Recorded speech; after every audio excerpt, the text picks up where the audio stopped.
Hello everyone, मेरा नाम है आशीष और आपका स्वागत है आपके अपने चैनल एग्ज़ाम इंट्रो में। आज हम बात करेंगे UPRVUNL के बारे में, TG2 के पेपर के बारे में, जो कि यूपी विद्युत उत्पादन निगम लिमिटेड है, उसके बारे में। हम एक चीज़ जानेंगे, उसका कट ऑफ क्या है, फिटर और इंस्ट्रूमेंट का, एग्ज़ाम डेट इलेक्ट्रीशियन का क्या हो सकता है, फाइनल मेरिट लिस्ट क्या हो सकता है, ये भी देखेंगे। क्योंकि जो फाइनल मेरिट लिस्ट आता है वो आपका जो डीवी होते हैं, डीवी में 1.5 टाइम्स लिया जाता है और फाइनल मेरिट लिस्ट आता है उसके बाद आता है। उसका ये देखेंगे कौन कौन से डॉक्यूमेंट्स आपको रिक्वायर्ड हैं वहाँ पे जब डीवी होगा, उसके लिए वो डॉक्यूमेंट्स की लिस्ट देखेंगे और साथ ही साथ रिज़ल्ट डेट देखेंगे कि रिज़ल्ट कब आ सकता है। सब कुछ जानेंगे। बहुत इंटरेस्टिंग वीडियो होने वाला है, बने रहिएगा, स्किप मत कीजिएगा, अन्यथा आपको कोई भी जानकारी अधूरी रह जाएगी। अगर वीडियो पसंद आता है तो प्लीज़ चैनल को सब्सक्राइब कीजिएगा, वीडियो को लाइक कीजिएगा, जितना हो सके उतना शेयर कीजिएगा। देखिए, सबसे पहले हम देखेंगे कितने सीटें थी और कितने बच्चों का डीवी के लिए सिलेक्शन होगा।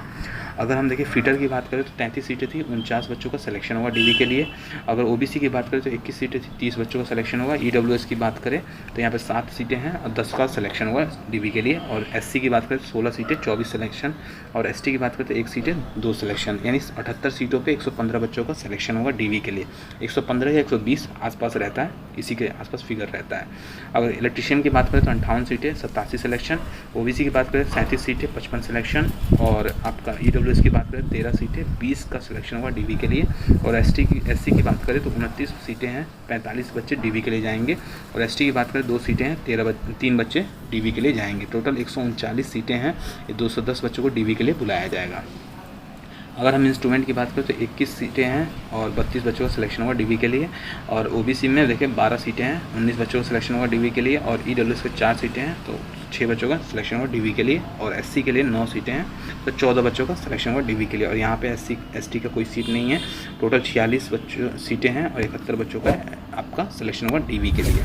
ये आई थिंक आपको क्लियर हो गया होगा। अब हम देखेंगे कि लास्ट टाइम कट ऑफ क्या रहा था। तो लास्ट टाइम का जो कट ऑफ देखेंगे, यूआर के लिए, इलेक्ट्रीशियन के लिए 131.5 था। और ओबीसी के देखे तो 123 था। और एससी के देखे तो 109.25 और एसटी के देखे तो 106.25। अगर फीटर की बात करें तो 123 फाइनल कट ऑफ की बात कर रहा हूँ मैं। ये आपका रिटर्न के बाद का जो नहीं होता है उसके बारे में नहीं, ये डीवी के बाद जो कट ऑफ होता है उसके बारे में है। अब देखें ओबीसी के बारे में तो 117 गया था। और अगर हम देखें एससी के बारे में तो 106.75 और एसटी के बारे में देखें तो 73.25 गया था। अगर हम इंस्ट्रूमेंट की बात करें तो 81.75 गया हुआ था। अगर हम ओबीसी की बात करें तो 77.5 गया था। अगर एससी की बात करें तो 66.5 और एसटी की बात करें तो 65.75 गया हुआ था। तो ये फाइनल कट ऑफ था। अब हम देखें कि इस बार कट ऑफ क्या रह सकता है जो कि रिटर्न के बाद। तो जनरल का देखेंगे तो फीटर से तो 133 से 137 के बीच जाने के चांसेस हैं। अगर इंस्ट्रूमेंट से बात करें तो 102 से 108 के बीच रहने के चांसेस हैं। ईडब्ल्यूएस का देखें तो 116 से 120 के बीच रहने के चांसेस हैं फीटर का। और इंस्ट्रूमेंट से देखें तो 100 से 104 के बीच रहने के चांसेस हैं। ओबीसी की बात करें तो 124 से 128 के बीच रहने के चांसेस हैं फीटर से। अगर हम इंस्ट्रूमेंट की बात करें तो 96 से 102 के बीच रहने के चांसेस हैं।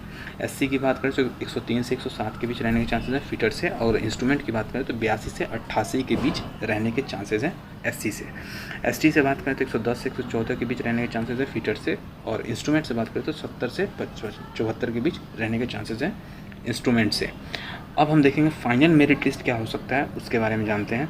अगर जनरल में आप 137 से 140 के बीच हैं आपका, तो आप बिल्कुल सेफ़ हैं आपकी फिटर से। और इंस्ट्रूमेंट की बात करें तो 113 से 170 के बीच में आप बिल्कुल सेफ़ माने जाएंगे। ईडब्ल्यूएस की बात करें तो 119 से 124 के बीच में आप फिटर से हैं तो सेफ़ हैं।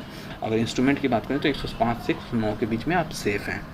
अगर हम बात करें ओबीसी का तो 128 से 132 के बीच में फिटर से आप बिल्कुल सेफ़ हैं। और इंस्ट्रूमेंट की बात करें तो 104 से 108 के बीच में बिल्कुल सेफ़ हैं। अगर हम एससी से बात करें तो 107 से 110 के बीच में फिटर से आप बिल्कुल सेफ़ हैं। और इंस्ट्रूमेंट की बात करें तो 90 से 93 के बीच में आप सेफ़ हो जाएंगे। अगर एसटी की बात करें तो 115 से 119 के बीच में आप बिल्कुल सेफ़ हैं फिटर से। और इंस्ट्रूमेंट की बात करें तो 75 से 89 के बीच में आप बिल्कुल सेफ़ हैं इंस्ट्रूमेंट से।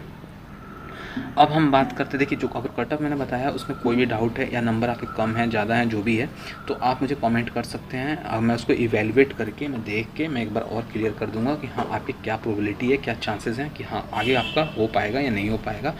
और आगे डीवी के लिए और डीवी के बाद आपको क्या हो सकता है तो उसके बारे में बता पाऊँगा। तो प्लीज़ कमेंट जरूर कीजिएगा अपने मार्क्स के साथ, अपने कैटेगरी के साथ कि आपका कौन सी कैटेगरी है और आपका कौन सा ट्रेड था, जिससे कि सब कुछ क्लियर हो पाए।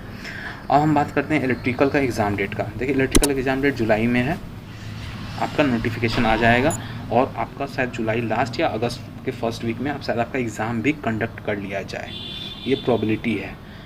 तो आई थिंक आपको सब एग्ज़ाम कंडक्ट होने लगे हैं, तो आप ये भी एग्ज़ाम कंडक्ट कर लिया जाएगा जुलाई के लास्ट या अगस्त के फर्स्ट वीक तक कंडक्ट कर लिया जाएगा, राइट।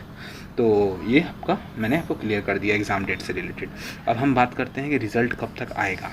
तो रिज़ल्ट के बारे में एक चीज़ ध्यान रखिएगा, आपका जुलाई में प्रोबेबिलिटी है कि रिज़ल्ट आ जाए, लेकिन एक चीज़ ध्यान रखने वाली बात है कि जो रिज़ल्ट है वो आपका सुनने में आ रहा है कि यूपी पीसीएल TZ2 का जो पेपर है उसका रिज़ल्ट है उसके अलॉन्ग विथ यानी 1 से 1.5 हफ्ते का 10 दिन का गैप रहेगा तब आए शायद। तो इस कंडीशन में आपका हो सकता है कि अगस्त तक भी, अगर आपके फर्स्ट वीक तक जो भी है वो लंबा चला जाए प्रोसेस, लेकिन आपको जुलाई में वैसे एक्सपेक्टेड है कि जुलाई में रिज़ल्ट आ जाएगा। तो आई होप कि आपको क्लियर हो गया होगा।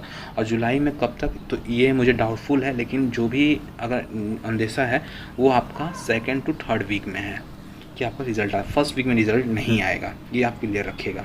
फर्स्ट वीक में रिज़ल्ट नहीं आने वाला है। तो आई होप कि आपको क्लियर हो गया होगा ये सब चीज़ें।